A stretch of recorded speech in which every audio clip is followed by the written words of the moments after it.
But again, the goal here is not to play as fast as you can. It's to play as comfortable as you can. So find a tempo that you actually feel comfortable playing those exercises, and then start trying to get faster from there, from that point. You have to get the better movement you can, as comfortable as you can, as relaxed as you can, okay? And if you want to have an extra challenge with those two exercises, you can try to play them starting with your weak hand. In my case, my left hand. So you can play exercise number 1 like this. 1, 2, 3, 4. 1, 2, 3, 4. And exercise number 2. 1, 2, 3, 4. 1, 2, 3, 4. 1. And pay attention if it sounds the same when you start with your weak hand, comparing to when you start with your strong hand, with your dominant hand. And this last exercise is actually very cool in this area because we're gonna play now singles and doubles using 16th note triplets. And I really like this exercise. I use it a lot to warm up because it's a very cool way to build this relationship between your doubles and your singles.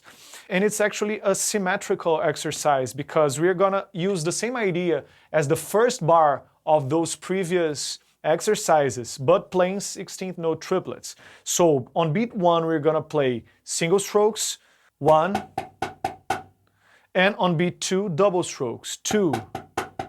Since we're playing 6 notes for each beat, when we play the double stroke on beat 2, we're gonna play 2 notes with our right hand, 2 notes with our left hand, then 2 notes with our right hand, and we're gonna start beat 3 with our left hand. So for beats 3 and 4, we're gonna play the same thing, but starting with our weak hand. That's really cool. And then when it comes back to beat 1, we're gonna change back to the right hand. So the whole exercise is like this. 1, 2, 3, 4. 1, 2, 3, 4, 1. So it's also a very cool workout for your weak hand. It's a very cool workout for your brain, as we are always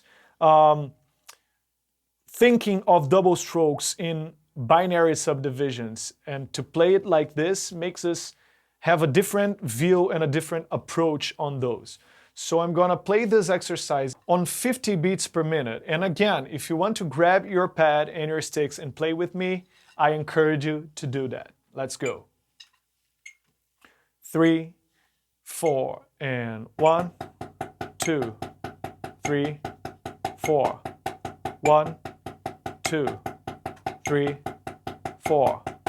1, 2, 3, 4. 1, 2, 3, 4. 1, 2, 3, 4. 1, 2, 3, 4. 1, 2, 3, 4. 1, 2, 3, 4. 1, 2, 3, 4. 1, 2, 3, 4. 1, 2, 3, 4. 1, 2, 3, 4. And 1. I hope these exercises help you to build better singles and better doubles and a better hand technique. And I know it will help you to learn other rudiments way faster and apply them to your playing. So if you like this lesson, don't forget to like the video, don't forget to subscribe to the YouTube channel, to follow Drum Sapiens on Instagram, to like the Facebook page, and if you want to receive the PDF containing transcriptions of those exercises and every week a new lesson with transcriptions, go to subscribe.drumsapiens.com and subscribe to the mailing list. I see you next week.